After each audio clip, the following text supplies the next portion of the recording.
Assalamualaikum warahmatullahi wabarakatuh. Kami mahasiswa dari Institut Agama Islam Negeri Pontianak, Fakultas Tarbiyah dan Ilmu Keguruan, Program Studi Pendidikan Agama Islam semester 1 dari kelas 1H kelompok 11.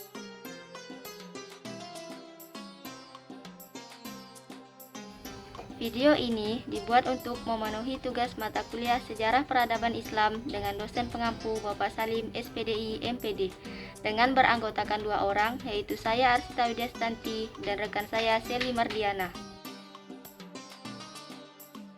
Pada kawasan Asia Tenggara meliputi beberapa negara seperti Indonesia, Singapura, Malaysia, Brunei Darussalam, Kamboja, Vietnam, Thailand, Myanmar, Laos, Filipina, dan Timur Leste. Di beberapa negara Asia Tenggara, agama Islam berkembang dengan baik. Islam begitu cepat berkembang dan dapat diterima dengan baik di masyarakat Asia Tenggara. Karena dalam proses penyebaran dilakukan dengan cara damai, beberapa wilayah Islam disebarkan melalui penaklukan-penaklukan. Tetapi untuk wilayah Asia Tenggara, Islam disebarluaskan melalui kegiatan kaum pedagang dan sufi. Teori yang pertama, teori yang menyatakan bahwa Islam datang langsung dari Hadramaut. Crawford menyatakan bahwa Islam datang langsung dari Arab, meskipun pada bagian lain menyebutkan adanya pengaruh dari orang Mohammedan di India Timur.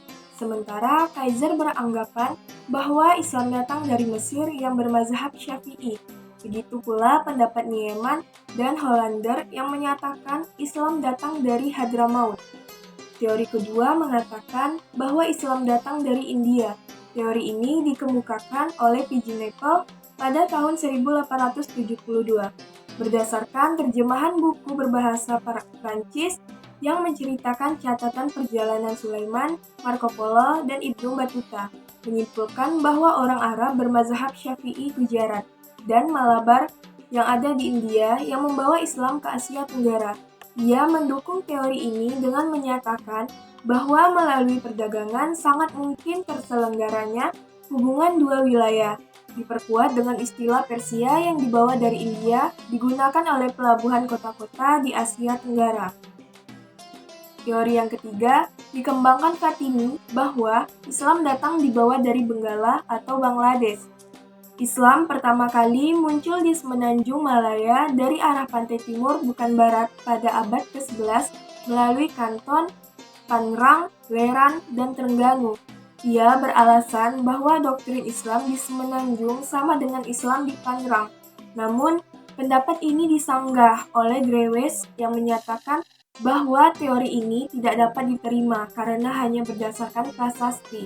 Selain itu, mazhab yang ada di Benggala adalah Hanafi, bukan Syafi'i. Satu, saluran perdagangan. Pada awal mula proses masuknya Islam adalah melalui perdagangan.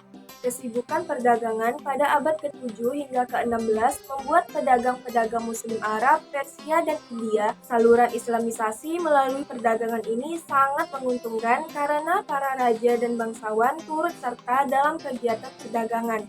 Bahkan, mereka menjadi pemilik kapal dan saham. 2. Saluran perkawinan. Dari sudut ekonomi, para pedagang muslim memiliki status sosial yang lebih baik daripada kebanyakan pribumi, sehingga penduduk pribumi, terutama putri-putri bangsawan, tertarik untuk menjadi istri saudagar-saudagar itu.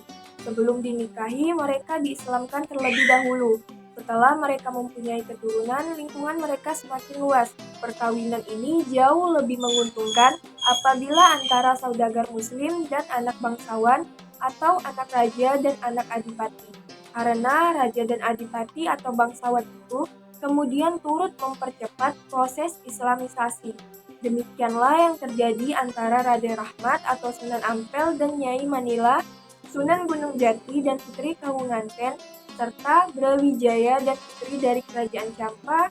Juga saluran tasawuf. Dengan tasawuf, bentuk Islam yang diajarkan kepada penduduk pribumi mempunyai persamaan dengan alam pikiran mereka yang sebelumnya menganut agama Hindu, sehingga agama baru itu mudah dimengerti dan diterima.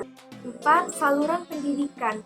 Islamisasi juga dilakukan melalui pendidikan, baik pesantren maupun pondok yang diselenggarakan oleh guru-guru agama, kiai-kiai, dan ulama.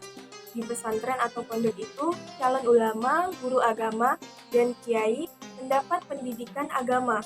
Setelah keluar dari pesantren, mereka pulang ke kampung masing-masing atau berdakwah ke tempat tertentu mengajarkan Islam. 5. Saluran kesenian. Kesenian-kesenian juga dijadikan alat islamisasi, seperti sastra atau hikayat babat dan sebagainya, seni bangunan, dan seni ukir. 6. Saluran politik. Di Maluku dan Sulawesi Selatan, kebanyakan rakyat masuk Islam setelah rajanya memeluk Islam terlebih dahulu. Pengaruh politik raja sangat membantu tersebarnya Islam di daerah ini. Demi kepentingan politik, kerajaan-kerajaan Islam memerangi kerajaan-kerajaan non-Islam. Kemenangan kerajaan Islam secara politis banyak menarik penduduk kerajaan bukan Islam itu masuk Islam. Baik, selanjutnya kita akan membahas tentang Islam di Asia Tenggara. Seperti yang kita ketahui bahwa di Asia Tenggara terdapat beberapa negara. Namun, di sini kita akan membahas beberapa di antaranya saja. Yang pertama, Indonesia. Agama Islam masuk ke Indonesia pada abad ke-7 dibawa oleh pedagang Islam dari Arab, Gujarat, dan Malabar. Islam berkembang pesat terutama di Sumatera dan Jawa. Di Sumatera, Islam berkembang pesat setelah kerajaan Sriwijaya mengalami kemunduran. Sementara di Jawa, yang sangat berperan dan berjasa menyiarkan agama Islam ke seluruh pelosok Jawa ialah Wali Songo. 2. Malaysia. Berdasarkan keterangan yang dikemukakan oleh Azyumardi Azra bahwa Islam datang dari India, yakni Gujarat dan Malabar. Sejarah masuknya Islam di Malaysia tidak bisa terlepas dari kerajaan-kerajaan Melayu. Kerajaan ini dikenal dalam sejarah sebagai kerajaan Islam dan oleh pedagang Gujarat keberadaannya dimanfaatkan untuk mendakwahkan Islam ke Malaysia pada sekitar abad ke-9. 3. Thailand. Ada yang mengatakan Islam masuk ke Thailand pada abad ke-10 melalui para pedagang dari Arab. Penduduk Muslim di Thailand sebagian besar berada di bagian selatan Thailand, seperti di Provinsi Panga, Songkhla, Narathiwat, dan sekitarnya, yang dalam sejarahnya adalah bagian dari Daulat Islamiyah Pattani.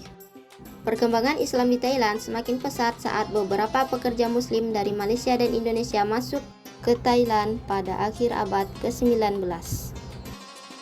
4. Brunei Darussalam. Menurut riwayat Cina, pada tahun 977, Raja Puni telah mengirim utusannya ke Cina yang diketuai oleh Pu Yali, Kadi Kosim, dan Syekh Noh. Ini membuktikan bahwa agama Islam sudah dipeluk oleh orang berpengaruh di Brunei.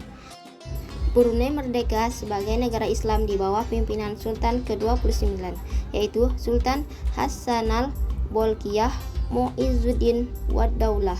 Panggilan resmi kenegaraan Sultan adalah Yang Maha Mulia Paduka Sri Baginda. Gelar Muizzuddin Wad-Daulah atau penata agama dan negara menunjukkan ciri keislaman yang selalu melekat pada setiap raja yang memerintah. 5. Singapura. Agama ini menyebar melalui perdagangan setelah penyebarannya di Malaka.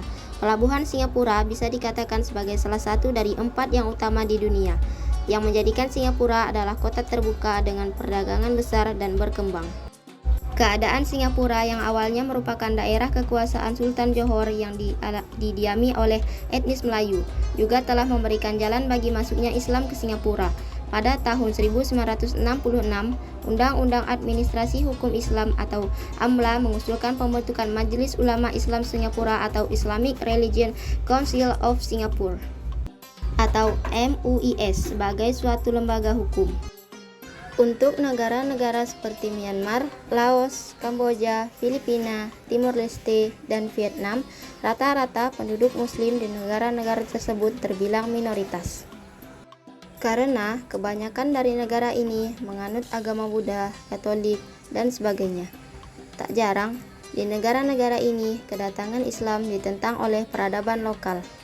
Seperti peristiwa rezim Khmer Merah untuk menyingkirkan etnis Cham di Kamboja, penyerangan umat muslim di Timor Leste pada Ramadan 2006, dan sebagainya. Namun, saat ini semua kehidupan agama di negara-negara tersebut sudah berkembang. Bahkan, banyak masjid-masjid indah yang dibangun di sana. Dari penjelasan tadi, kita disimpulkan bahwa khusus bagi kita untuk mempelajari peradaban Islam di kawasan Asia Tenggara. Dan kita semua berharap dapat memahami sejarah-sejarah peradaban Islam khususnya di kawasan Asia Tenggara. Terima kasih atas perhatiannya teman-teman. Sampai jumpa di video selanjutnya. Wassalamualaikum warahmatullahi wabarakatuh.